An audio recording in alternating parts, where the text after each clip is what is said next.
A storm brews over the sleepy town of Ravenwood. Lightning illuminates the sky as rain lashes against the windows of an old two-story house. Inside, Emma, a college student home for the holidays, sorts through boxes in the dusty attic. While searching for old photo albums, Emma stumbles upon an ornate antique mirror wrapped in faded cloth. The mirror's golden frame is adorned with carvings of angels and demons intertwined, their expressions frozen in a mixture of agony and ecstasy. Creepy, Emma mutters, but she props it against the wall anyway. The first glimpse. That night, as Emma brushes her teeth, she notices something strange. The reflection in the bathroom mirror doesn't quite match her movements. She leans closer, staring into her own eyes.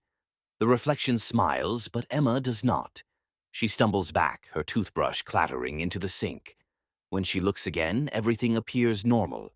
"Must be tired," she whispers, shaking her head. But the unease lingers. The mirror's secret.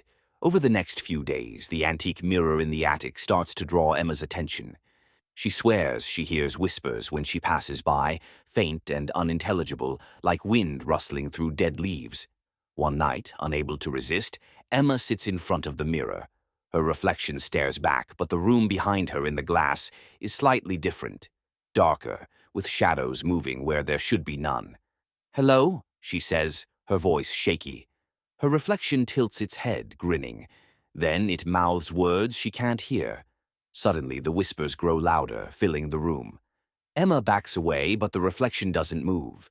It stays seated, staring, smiling. The warning. Desperate for answers, Emma visits the town's historical society, bringing a photo of the mirror. The curator's face pales when he sees it. "That mirror belonged to the Vanhurst family," he explains. "They were rumored to practice dark rituals. After their disappearance, the mirror was found in the ruins of their mansion. Every family that's owned it since has faced tragedy." Emma's heart pounds. What kind of tragedy? "Disappearances," the curator says grimly. "Always starting with the person who uncovered the mirror." The unseen world. That night, Emma decides to confront the mirror one last time. Armed with a flashlight and the faint hope that it's all in her head, she returns to the attic.